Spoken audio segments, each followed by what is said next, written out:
So, I'm gonna go on a rant right now. I'll try to make it quick. I'm sorry, I hate ranting. Well, no, I don't really hate ranting, I just hate that I have to do it.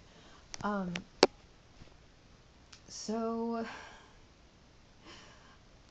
I have a couple things that are bothering me right now. And one of them is that a friend of mine who I've been trying to help through a bad time, and he is currently dealing with the fact that one of his best friends, he made a mistake and he misses talking to her and all that, and I totally understand and I respect that, and I'm like, okay, and I'm trying to help him through that. I am. But it's really, really hard to do that when I can't ask him how he is. Because I asked him the other day how he was doing after he had started a conversation, and he said no. Not, I feel like crap and I don't want to talk about it, or today's just been a bad day. It was just no. Which I don't really understand because all I was doing was trying to be a good friend and trying to see just how he was doing. That was it. If he didn't want to talk about it, I would have been fine with that. But it wasn't that he didn't want to talk about it, he just said no.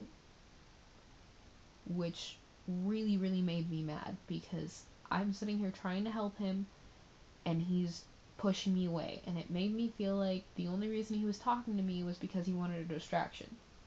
Okay, that's point one. Point two is I find it really sad that it's society has gotten to the point where drama and talking behind people's backs has become an accepted part of relationships. I don't mean dating, because if you're talking crap behind your significant other's back, I personally think that you are a sleazeball like no other. But I'm talking about like in friendships. Like, I've known some people who go to my high school since elementary school or before then. Most people, unless they move around a lot, do have friends like this. And I found it very disheartening and very. It was very upsetting that I had to hear from one of my friends who I've known since 6th grade that another one of my friends who I've known since before kindergarten was talking crap behind my back. And I mainly find this upsetting because, first of all, they used to be best friends and now they hate each other. Second of all, I love them both, but they both love to start and talk drama all the time. And three, they are constantly trying to find excuses to insult the other one and bring the other one down in the eyes of pretty much everyone. I personally, I'm having a hard time continuing being friends with at least one, if not both of them, just because of the amount of drama that is going on between the two of them. It's really hard to sit there and listen to them complain about each other to me and not say anything to the other one. Purely because I'm the kind of person who, if someone is talking crap, I want to tell the person that they're talking crap about that someone is spreading stuff about them. Mind you, if it's a blatant lie or if it's something that's been spread around, I set the record straight and I'm all, no, this is what actually happened. But when it's stuff that actually happened and I know that, I can't really say that it's not. I just hate that they're turning it into something worse when it's already been dealt with. And the fact that I don't know whether or not to trust either of their word when they're talking bad about the other one sucks. because I don't know whether or not the one of them is telling me the truth when they say that they're talking crap behind my back, or whether or not the other one is telling the truth when they say that they're over whatever the heck it was that they were talking crap about. I hate that I don't know who's lying and who's not. And the fact that one of them is lying to me is even worse. Now, add on to this the fact that I try very, very hard to stay out of the drama wheel. I try very hard to stay out of everyone's line of fire, and really I think I've only managed to piss off maybe 2 people and their friends, and that's because of the fact that, well, I pay attention in class and they don't. I don't know why that pisses people off, but there you go. And it's really sad that when I'm trying my hardest to be a decent person and a good friend, this is happening.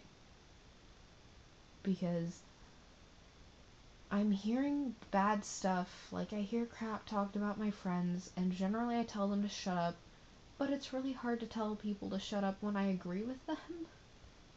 Because I feel like that's not talking crap, that's just being honest. But it is technically talking crap, and I feel like I shouldn't think that about my friends, but I do. Like when someone says that one of my friends is a pathological liar, I'm inclined to agree. And when another one says that really she's just a walking, talking drama wheel, I am also inclined to agree. And it sucks, because I don't want to believe that about my friends, I don't want to think that about my friends, but it's hard not to. I see people's flaws and I try to ignore them, but sometimes they're just so blatantly out there that I can't. And I still manage to do it somehow, and the fact that these people who I have helped through really bad times, and these people that I have known for a really long time, and who I've tried to help out through bad times, and I've celebrated during good times and all that, the fact that I can't trust them, and some of them are talking crap behind my back, it sucks. And I feel like I shouldn't have to deal with that. And I feel like other people in my situation shouldn't have to deal with that, because it's not right. And parents, if you're watching this is my last seal. If you're watching this, stop it with the empty nest syndrome. Okay? Just stop it. I understand that you're trying to take care of your kid, and that you don't want to lose your baby, and that you are just trying to be a good parent, but it sucks. It feels like you are it feels to the child like they are being put on a choke chain. Especially when, if they've been friends with someone since, like, pretty much since they were born, and you've lived with these people for a year, and your child used to practically live at their house, and suddenly they feel bad for asking to see these people outside of school, it's bad. That's when you know that you need to take a look at what you're doing. Sorry for the phone. That you need to take a look at what you're doing and say, maybe I should back off. I haven't really heard my child ask if they can spend time with another one of their friends. This is a sign that says maybe I am taking things a little bit too far. I am only saying this because of the fact that I'm going to be 18 in about 6 or 7 months. And I was afraid to ask my mother to hang out with someone who is pretty much my sister, who I've known, who's known me since I was born, who we used to live with. I was afraid to ask her if I could go freaking play laser tag with her. Like, that's all we would be doing. Playing laser tag. That's it. No boys, no nothing. Just us playing laser tag. Yeah. I think it's gotten a little bit too far. But anyway, I'm gonna go. Thank you for listening to me moan and groan about things. Comment if you agree. Like if you agree. Dislike if you think I'm just blowing out a bunch of bullshit. Yeah. That was my rant. Bye. Have fun. Well, what the heck is this?